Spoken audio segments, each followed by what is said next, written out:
Okay. All right. Hey, this is Madelaine from Madjuice, having another deep, awesome conversation with someone that I've been connecting with lately. I love these conversations because it pushes me to my edge to connect to people that I might not necessarily have connected with if I wasn't doing this. So today I'm speaking to a guy called Dan Warburton, and he is in the UK. So there's a pretty big time difference, but we've managed to, squeeze together and meet in the middle somewhere. Dan is a pretty fascinating guy. I have followed him for a while because we're connected through a different network. I think he's super inspiring. And I just started the conversation 5 minutes ago with him, and we ended up in a massive high in 5 minutes. So I'm quite excited about where this is going today. We will see what's going to happen.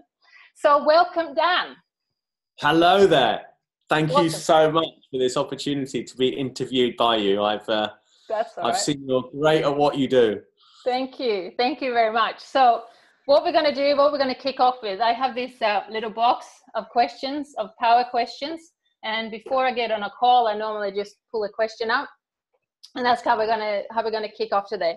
So the question I'm getting is, what's your superpower? My superpower. Okay, good question.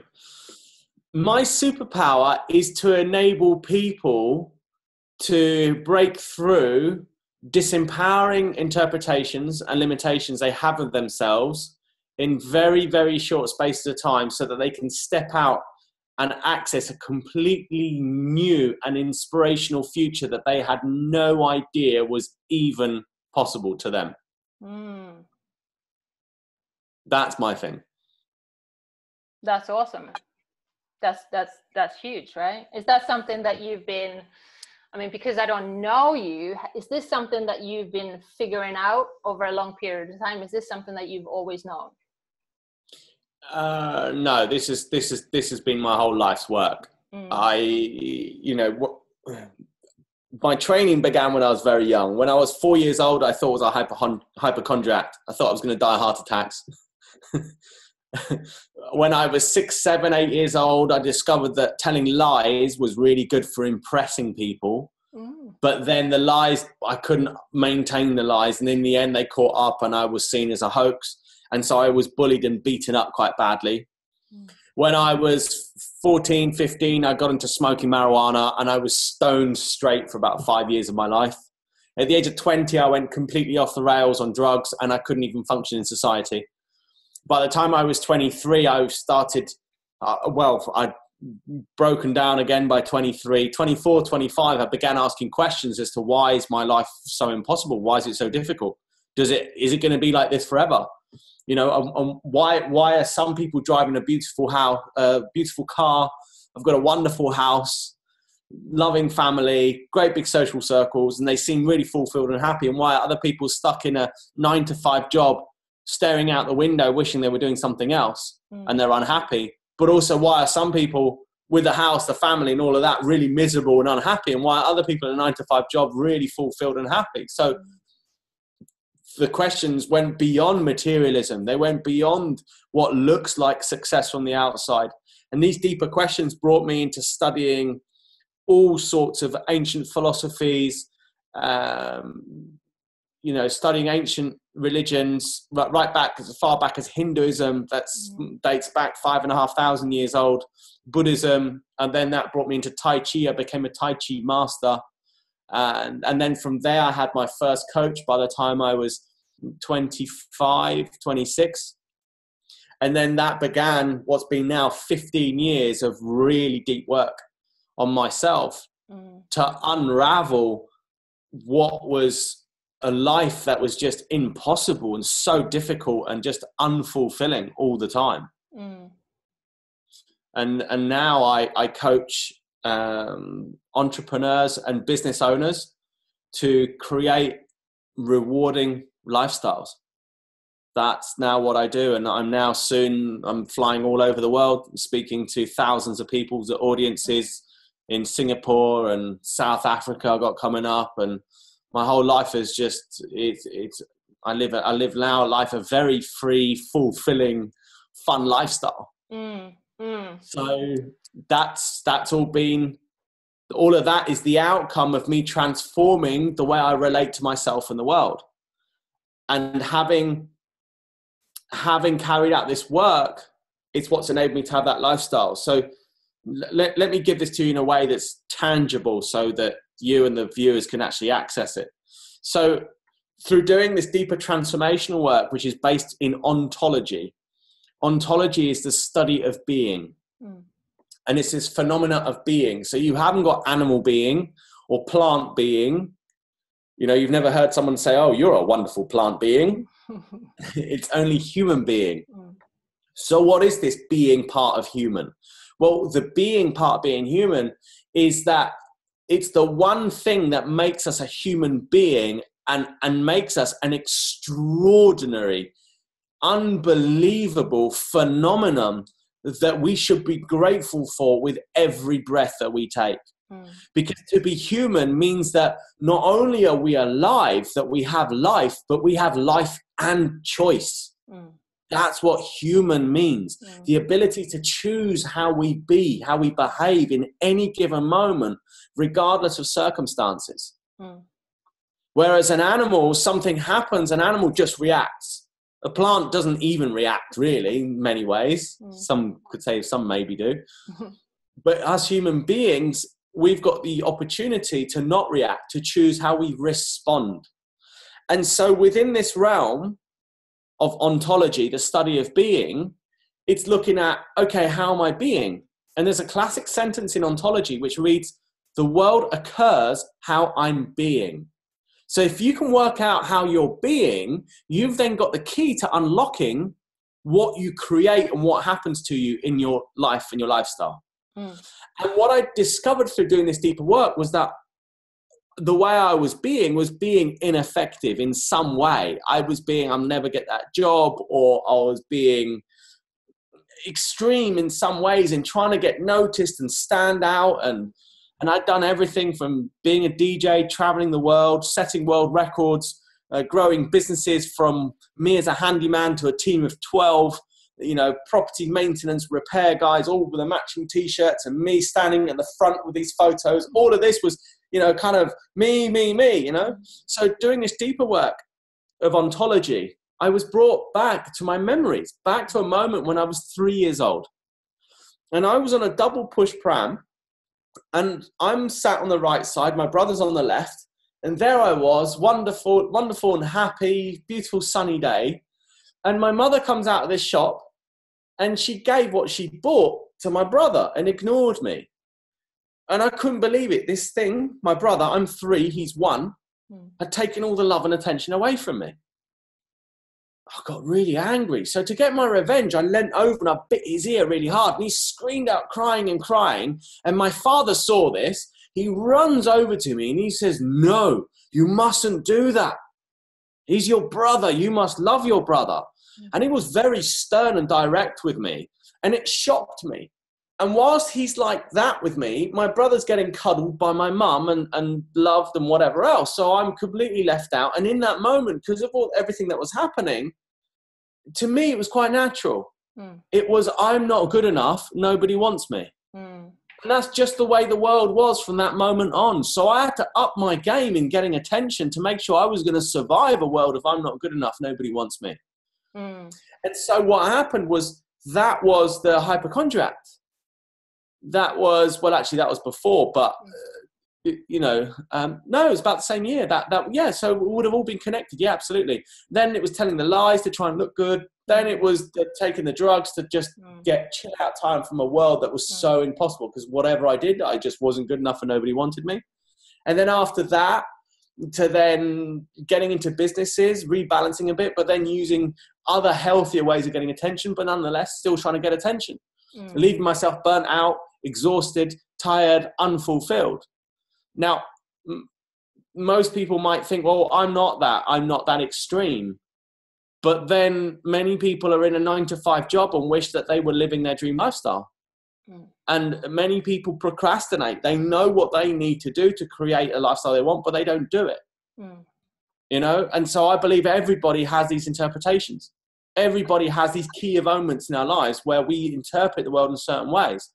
And so once I saw the event and I saw what I made it mean, I got to unlearn the interpretation simply by bringing awareness that in that moment I was thinking I'm not good enough, nobody wants me, and seeing how that's been running me my whole life, and that my whole life was given by trying to come out as good enough and wanted above being successful, above being healthy, above everything else. It's really but once I unlearned that utopia, I broke through. My body relaxed upright. I was able to breathe. I could choose what I wanted to wear because I wanted to wear it, not because I had to impress someone.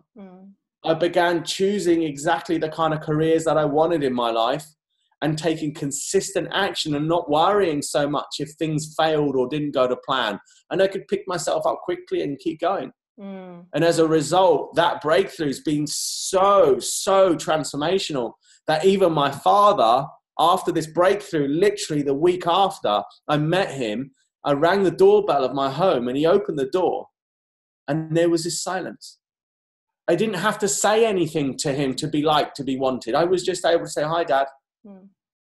And he looked me in the eye and then he looked down at my feet and he looked me back up and he said, "My God, what's happened to you?" He got it. There was a completely different energetic connection between us. He then asked me in the next few months for coaching and guidance and to explain this transformational work. He went and did some of my basic training, then came back to me to explain it. I then coached him. He had an epic breakthrough. This was January last year. And he said, "Sunshine, you're bloody good at this. Have you thought about doing this professionally?" And I said, "Dad, you're the third person that's told me that this week. So you know what, I will." And that was January last year. And now I've created a business where I've got 8, high-paying clients and I get to travel all over the world. Wow. See, that's fascinating, isn't it? How in therapy, it's all about attachment theory. What happens to you before the age of 6, 7, whatever happens there, to do with attachment a lot with your parents, because they are next, they're the ones that we know, they're our life, right? And when we have so-called traumas, it's not trauma, but anything to do with attachment, it's amazing how that it just pulls through. It just goes through your whole life until you get an awareness, or you realize, I'm doing all this stuff and things are not working for me, or I'm having this behavior and it's not working anymore. We create these creative adjustments all the way through our lives.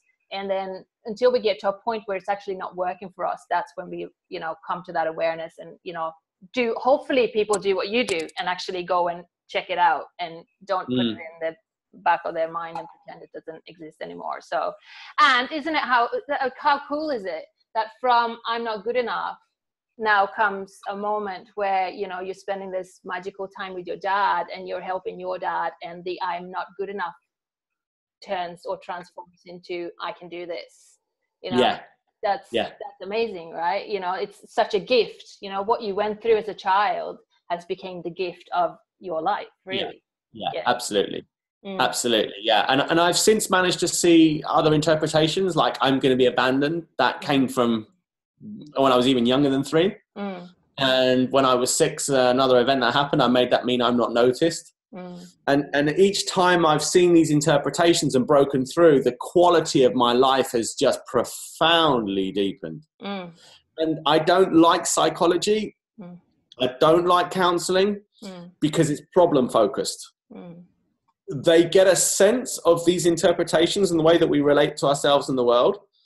But the problem is they say, "Okay, so why do you think that?"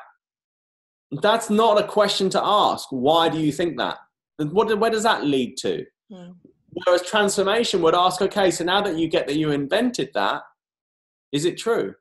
No, great. Do you have to be that way anymore? No, fantastic. So how can you be now? Bang. I can be free. I can be alive. I can be unstoppable. Bang. That's transformation. That's one session. The rest of our lives is on a whole new level. Not, okay, same time next week then. Forget it. And of course, I think before people are ready to actually go through a transformational process, like with particular deep trauma, psychology and counseling has its place, because it's almost just gives somebody a box and a container that just gets held there for someone to go and do whatever they want.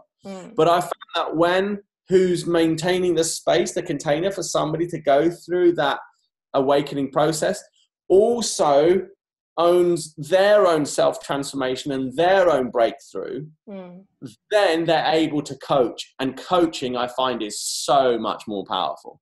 Absolutely. And I think because I'm both, right? So I'm a therapist as well. I do hypnotherapy. Okay. Yeah, I do hypnotherapy. And I'm very much on your terms. I agree with you. The cool thing is that when you get person to complacency, they're okay, you know, coaching is the way to go. It's really powerful. Like I literally coach more than I do therapy anyway. And isn't it incredible how coaching isn't recognized? Yeah. Well, it's funny. I think it is changing a lot. It is changing, but I think the reason it's not recognized is because there's a lot of people that call themselves coaches and they've done a weekend course, you know? Yeah. It needs to be a little bit, So, but I mean, that's a good and a bad thing, you know, like that. That also means that the people that do good work, they're going to get a lot of work, because there's a lot of low level stuff.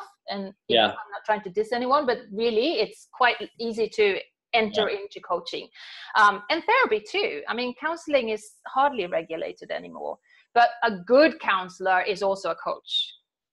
Yeah. You know, really. Yeah. Well said. Yeah. You know, that's just the future. You know, if you're not into positive psychology, NLP, like all this new stuff, you kind of have to step up, you know. Great. And that's all transformation based. Yeah, absolutely. Absolutely. And what I like about hypnotherapy is that if there's something going on, you can take them into the subconscious, deal with it, get them out and move on. Right. So it's quick. And we don't have to revisit trauma. We don't have to do any of that, but you can get it done, remove it, move on, you know. Brilliant. Yeah. You only need to momentarily revisit the moment in your memories. Yep. Don't have to relive it, but just become aware. What were you thinking at the time? Absolutely. And to be clear, what we mean by transformation is to get what is there, to then bring awareness to it so you can see it, and then get its ridiculousness. Get that it has no validity, that you invented it and it doesn't exist, and it automatically just vanishes. Absolutely. And then we're left in a clear space to then create a new interpretation of ourselves and the world around us. Absolutely. That's transformation. Yeah, absolutely. And that's what it's all about, right? It's just, it's bringing awareness. I mean, awareness is key, but very often just bringing awareness just removes it. That's it. Yeah. Nothing else you need to do. And sometimes that's all that's needed. It's like you're opening a new door and all of a sudden you'll walk out and it's amazing, the things that happen for you, because you are open to see it. Because before you had glasses on and you could not see. If it was hitting you in the face, you wouldn't be able to see it. All of a sudden, wow, oh my God, like opportunities arise because you're filtering it in. You're allowing it to come into your awareness, right? And in your Wonderful. And I'm fascinated at bringing this into entrepreneurism and business ownership. That's where I love bringing it. Because my fascination is lifestyle creation. I mean, I want it all so much. I want to have the wealth on every single level and in every single area of my life.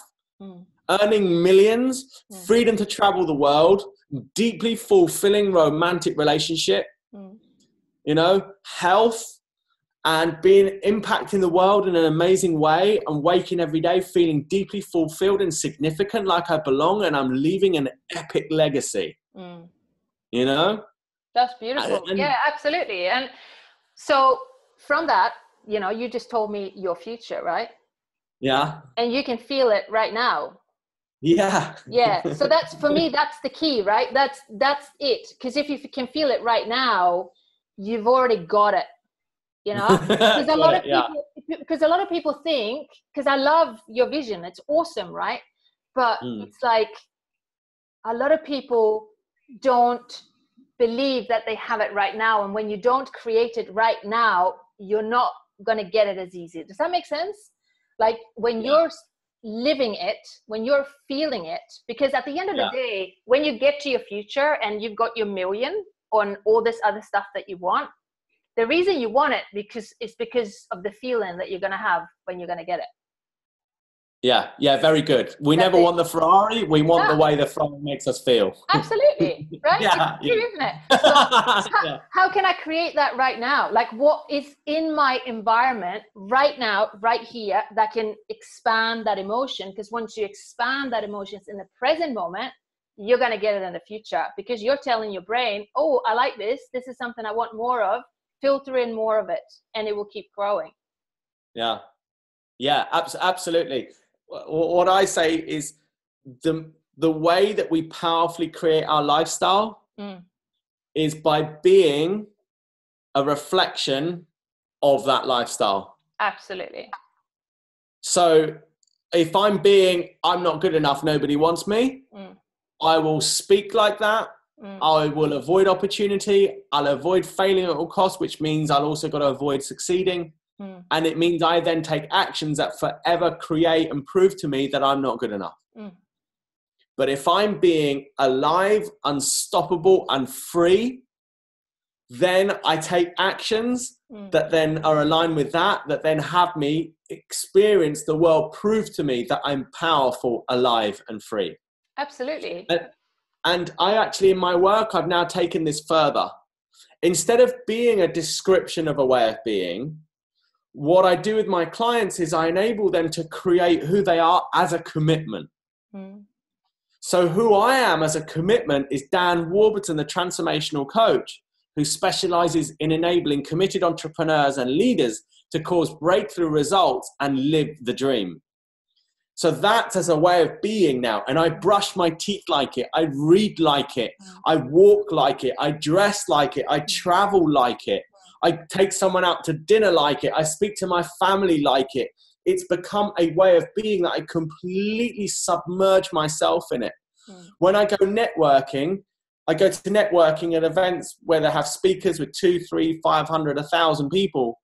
If the speaker says something I don't agree with or I have a question, I will stand up and put my hand up, be given a microphone, and I will enter into a powerful dialogue with them on stage because it's just what I do as a way of being. The result of that is people come up to me in the breaks, they say, wow, that was really interesting. I never thought of that. You tell me more. You're a transformational coach. Have you got your card? How can I find out more? You know, and so for me, my coaching practice is just what other coaches have said. It takes a long time and it's one of the hardest industries to build up. Within 2 years, financially, I'm doing really well. And all of that's an outcome from me being that transformational coach. So with my clients, I say, who are you in the world? If you could have a picture of you on the front of GQ magazine or Forbes, the woman that, or the man that, what would that sentence say? And then who is that? So for instance, one of my clients, Viviana, she's created a revolutionary yoga lifestyle clothing brand. And her commitment is to revolutionize the fashion industry by showing how there's these wonderful fabrics out there that are really nice, that you can price at a good level that people will pay money for, earn you a decent living, but whilst also promoting organic fabric farming, whilst also creating jobs in the Far East and spreading wealth where currently wealth isn't getting to. And that's her mission. And so she is Viviana, and she owns a revolutionary international yoga lifestyle clothing brand. So that's who she is as a way of being. And she's like that in everything she does. And now she's got local newspapers are interested in her. All the local yoga schools are all contacting her. And within 14 weeks, she's gone from being a yoga teacher to now a local celebrity that's looking like is up to something that's just unfathomable to most and everybody's interested to know more about. It can happen so fast when we choose who we are in the world and what we're up to, and then we be it consistently. Absolutely. It's funny you say it because I picked up a book recently. It's about deep trance identification. We use it in hypnotherapy. Wow. It's kind of like the NLP way of modeling people, but it's another level So it's supporting people that wants to become something, like you say, she wants to become whatever you said, right? So it's finding role models or one role model that they really like and their personality, and actually study in that person, and almost like you do this hypnosis where you actually take them in and you actually give them those qualities. You actually take them through a timeline to the past, and you actually add those qualities into a person so that they become those, they become it, right? It's so powerful. Oh my gosh, it's amazing stuff. And I'm surprised that it's not bigger than it is in the world of, you know, hypnotherapy, coaching, whatever. It's called modeling, but it's, you know, this is another step further. It's fascinating stuff. It's powerful because it's becoming it, instead of looking at them going, I like to be that. No, I am that. Great. And I really relate to that, because I've gone through phases where I've got an idol that I'm into for a length of time. You know, like it was Richard Branson, read all his books, studied him back to front. Then at one point it was Gary Vaynerchuk for a little bit, you know, and then it was Rich Litvin, the author of The Prosperous Coach. You know, and I go through these idols that I find, and I go through their materials and I take it on. And the rule is, of course, is take what empowers you and leave the rest. Absolutely. You know? Absolutely right. That's it. And there will be different, it's like you said, there's different people depending on where you're at in your personal development. But it is and then the point in our lives where it gets really fun is all of a sudden when you realize that no one can touch you. No one can get anywhere near being as extraordinary and great as you are at you being you. Absolutely. Well, that's it. Like I will get on a stage in front of anyone, Tony Robbins, I don't care, and I will say I am the most powerful transformational coach in the world. I am, and I know it, and I just be it. It's something I've created and I've discovered, and the more I say it, the more I be it, the more I'm moving through the unknown and lighting a path in front of me that I couldn't see before. So it's not like I've got other leaders or other idols to now light this path for me. I now light my own path. And this is when we start inspiring other people. Absolutely. When we start doing that. And the first sign of it happening is that people become reactive towards us. They say you're arrogant, you're full of yourself, you don't know what you're doing, you know, you're all chat, you're all this, all that. And of course, that's a sign that we're beginning to challenge the disempowering interpretations that other people have of themselves. And they don't want you to succeed or become great, because when you do that, you've proved them wrong and you've made them look even worse than they think they are of themselves. Oh, yeah, absolutely. Which is all self-inflicted, of course. And then the other side of that's the time when I think many people give up and go back to being small. But if you can stand there and say, look, I don't care what you say, this is who I am and this is what I'm up to in the world. And that's a really good point, actually, just stopping you right there, because the reason a lot of people retract is they haven't done the work, right? So you've done the work of that I'm not good enough, like you've had. If you haven't done the work and fixed that or removed that belief, I've just become aware of it. Then that's going to stop you, right? And it's still there. Like these interpretations, they never really fully go away. Because whenever I put my hand up in the big audience, I can hear my mind say, no, don't do it, don't do it, don't do it. Oh, no, you got your hand up. Oh, God. Oh, no, now you got the microphone. Please, please stop. You know? and then once we take on this ability to self-create ourselves, regardless of anyone else's opinion, it becomes so fun because people start writing to you, contacting you, phoning you. Everybody starts wanting to be around you because they want some of it. They see the light in you and they realize, I want some of that light myself, you know? And what happens is we end up annoying and disrupting many people, and then those handful are those that just can't wait to speak to us and want more from us, and that's perfect. We only need to earn a living from 5% of the people out there, not even that, 1% or less. You know? Absolutely. And if we keep changing what we do, what we're up to, because we're trying to get it right, we're just trying to fit in, and that's playing small. Whereas what I say is choose that one thing. What's that one thing that you are going to be famous and renowned for? And once you choose it, you just choose it. It has nothing to do with reality. And you just choose it and you go for it and you be it. And that's it. The results will show. Yeah, exactly right. And another important point, because a lot of people create goals and it's a very, I don't want to say egotistical, but it's very much about themselves, right? And what you're doing is you're putting it into an act of service, which becomes then your purpose in life, right?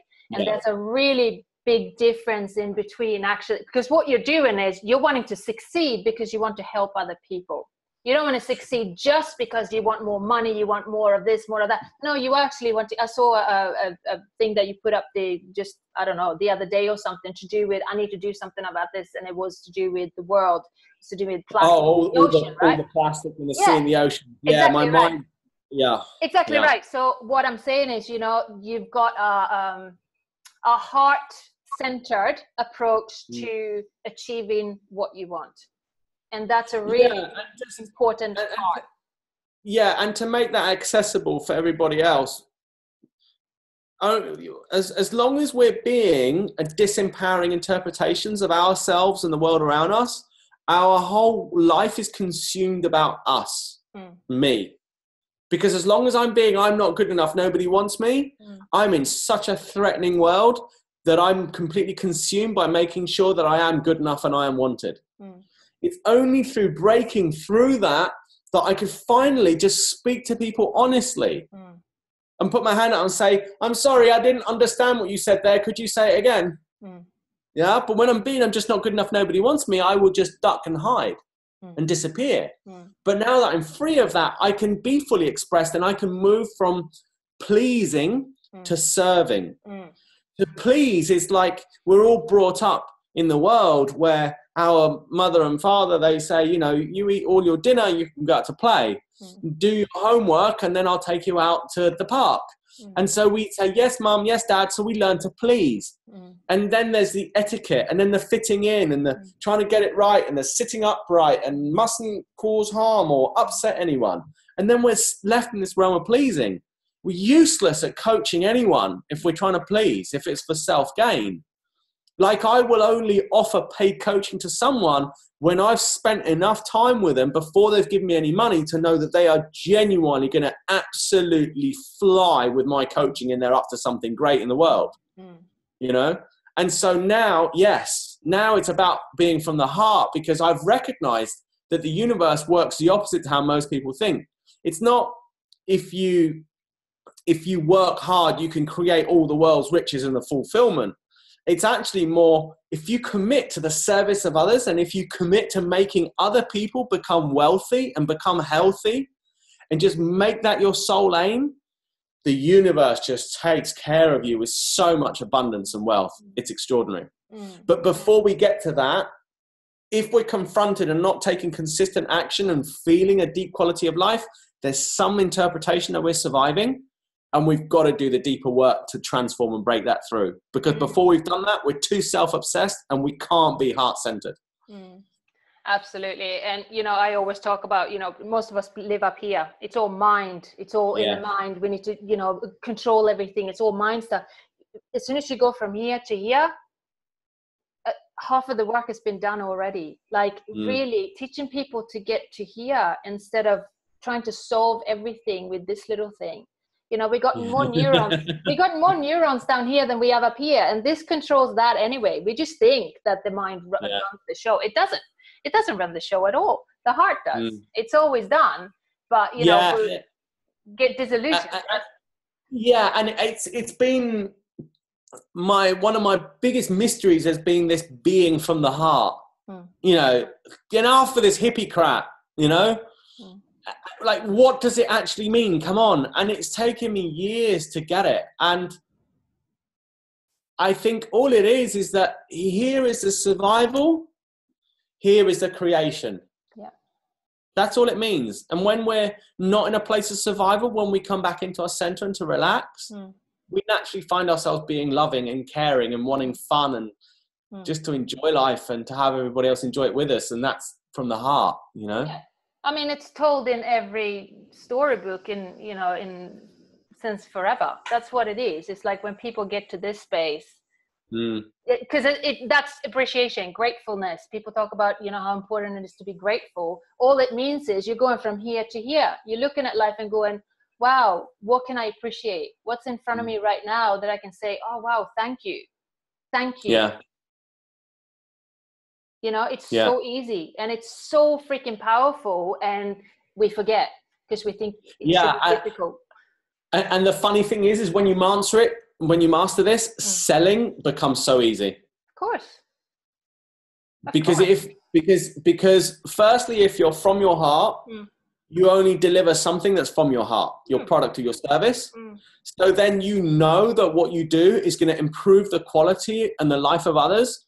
So you can become so hard at sales. You don't care what it takes to have that person to part with their money to work with you, because you know that their life is going to rock from working with you. Absolutely. Yeah. Absolutely. And then because it comes from a place of service. Exactly right. Yeah. That's it. Service it comes from here, right? And like I say this, that's it. And I say it all the time, to clients and everything. It's like, you're not paying me money. You're investing money in yourself. That's all it is. People need to invest that money. If they don't invest it, they're not gonna. What are they gonna give? Like, what? There's no point. Like, you're not. You've got to show up. You've got to say yes. And that's where the money comes into that equation. It's just one part of the puzzle that needs to just be there, because otherwise they won't. Oh my gosh, I don't know about you, but I've done the free stuff for a while, and it's just, people need to invest because they need to show up. They don't show up unless they invest. Yeah.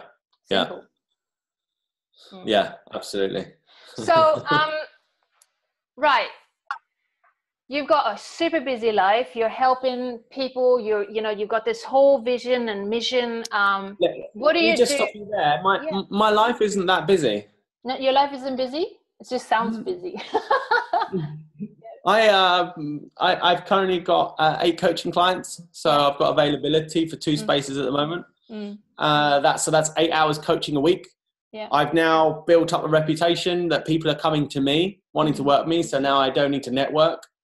So the rest of the time I'm enjoying writing my book, learning my sales pitches, training to speak from stages, and I'm soon to leave to move to Singapore.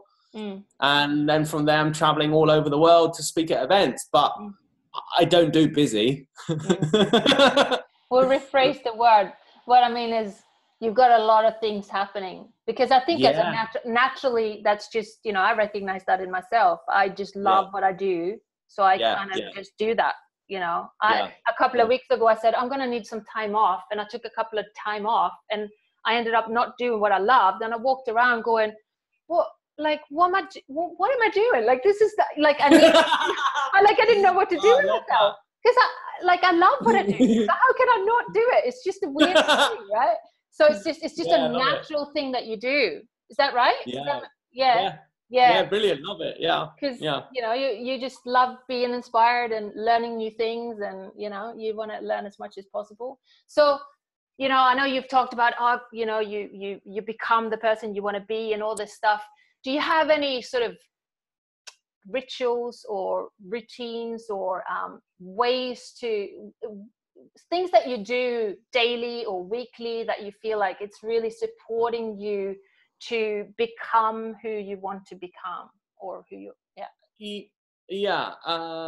2 main things, and they're both tied in together. One is the 3-second rule.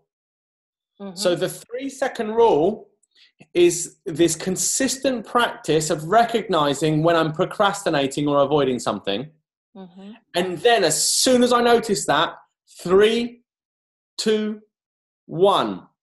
If I behave because of the procrastination, then I'm actually being taken by the interpretation of the world and myself around me that doesn't serve me. So I go back to being, I'm not good enough, nobody wants me, I'm going to be abandoned and I'm not noticed. And it means that I will continue to procrastinate and say, no, I'll do it tomorrow. Oh, I'll stay in bed a little bit longer. No, I won't pick up the phone to them. I won't go to that networking event. I'll just open another beer and watch the TV. And the minute I notice that, I practice getting up and running through whatever it is that's holding me back. I'll run through the procrastination. If it's the fear, I'll grit my teeth, I'll move through it. And this consistent practice of taking action within those first 3 seconds is me basically breaking down the survival mechanism that's built into us. It's the moment when we go into fight or flight. Something happens, we go, we run. But if when something happens, you just breathe, within 3, 2, 1, show up powerfully, respond powerfully, take action. Even just a breath is us mastering the self, is us setting ourselves free of the survival mechanism in our brain. And doing that is what has me find myself sat in an audience with my hand up, and I realize, oh my God, I've got my hand up. Because it becomes so natural that it just happens moment by moment. And in fact, I'll say 3 things. The second thing is then introducing who I am, what I do, what I specialize in at every opportunity possible. Showing up powerfully within those 3 seconds, whenever those key moment shows itself, completely powerfully. When I meet somebody in the supermarket, when I go networking, when I'm out with people, show up powerfully. Seize every opportunity to be of service and to ask somebody, do you mind if I coach you around that? Can I give you an insight? And then use that moment to really move people. Because the more people you move and you serve, the more people you've then got saying, wow, you're really good at this is great, and the more opportunities it creates. And a whole world gets to know you as that commitment if you keep being it at every opportunity possible. Yeah? Beautiful. And then the third thing is, be absolutely clear about what you choose. Don't live a life of, I'm going to start up 2 businesses and I'm just seeing how this one goes and this one goes. Don't do that. Pick one thing that you would love to become renowned for, and go at it 100%. Choose one thing and choose it with 100% commitment. It's only when you get to within the top 1, 2, 3% level of commitment that life becomes incredible, that results begin to show. It's not, let me do a bit, it's a bit hard work, so now I give up. It's always that illusion. But when you push through it and you get through the other side, all of a sudden, it seems like a motor of miraculousness gets switched on and cranks and runs within us. And then we get taken into this unstoppable feeling where I've chosen it. I'm going to climb Mount Everest. That's it. I've chosen it. I don't know how I'm going to do it. I've never done it before, but I've just chosen it. And then we go at it 100%. Have you ever climbed Mount Everest? Do you know someone who has? Do you know how to climb Mount Everest? Having those conversations, soon we find out, there's a friend of mine went and climbed Mountain Kilimanjaro. Phone them up. Here's their number. You phone them up. They say, I've never done it, but I know a team of people I spoke to who have. Phone them up. Then we phone them up. Then they say, hey, it's funny that next week we're all in London. We're all going for a drink to talk about our last climb and when we're going to go on the next one. Come with us. So then you end up in London. Then you're in with this whole group of people. Then you say what your commitment is. And then you end up inspiring them to go and do it again. Now you're leading a team of 10 people. Then you get national press, newspapers. Then you're on a plane. Then you're going out there. And then you're climbing Mount Everest. And then it happens. Huh? Love it. That's what happens when you're being it all the time. When you choose one thing and choose it with 100%, that's what happens. And that's the third thing I'd say. Is choose exactly what you want and choose it with 100% commitment. Wow. Good. That's great advice for anyone that's kind of, because there's a lot of people doing that. I should do this, I'll do that. You do a bit of everything. You kind of see what works out. Yeah. It doesn't work that way. You need full commitment. You need to focus on it.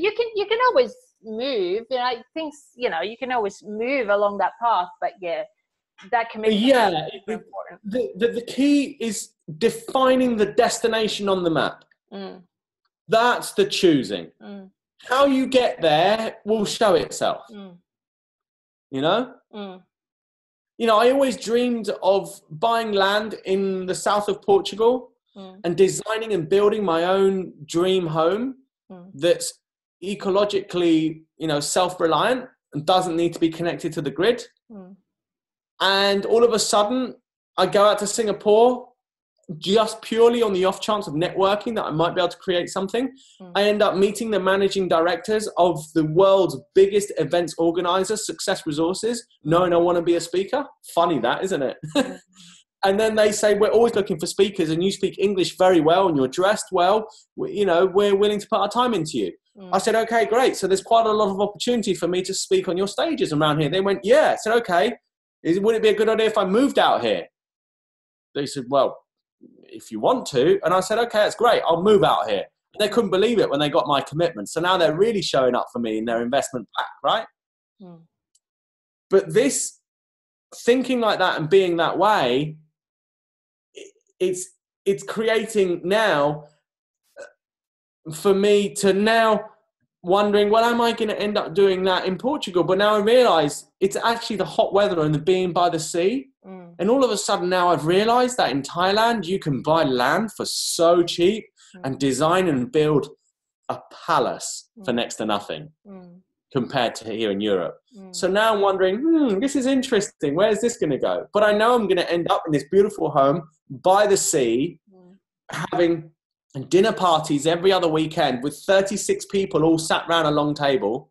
And these 36 people are going to be my family, my friends, and the world's most powerful, inspirational people that I get to wine and dine and spend time with at my own home. I know that's the vision, but how I get there or how it's showing up, it's I don't know. But it's coming, right? It's coming. Yeah, exactly right. So you got a big, so when are you moving? I'll be living in Singapore by the 7th of February. So in just over 30 days. Wow. Stay tuned.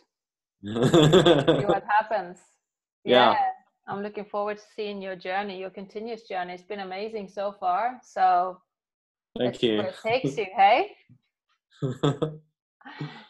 Wow. It's been amazing talking to you. It's been really fun. And your energy is, I love it. Love it. I spent my life trying to fit in and dull it down, and now I give up. I'm loud. I annoy a lot of people. They think I'm too much, and I'm full on. And you know what? I don't care anymore. I am how I am, and the people that love me, they love me a lot, and that's great. Exactly right. You know, you don't have to be loved by everyone. That's just, you know, again, you know, you are enough, right?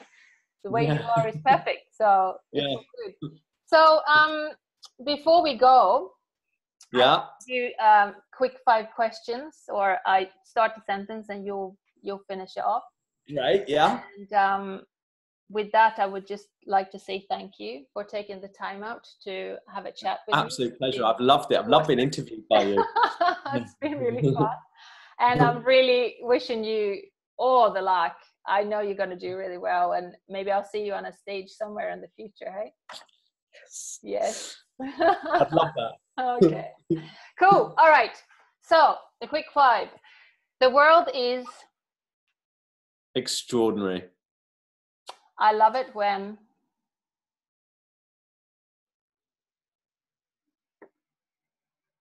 I realize that I'm loved even when I'm alone. If I had time, I would... clear up every last piece of plastic that's floating around in the ocean. I am my happiest when I'm seeing someone I'm coaching go through a breakthrough and end up in tears of happiness. My future is beyond comprehension.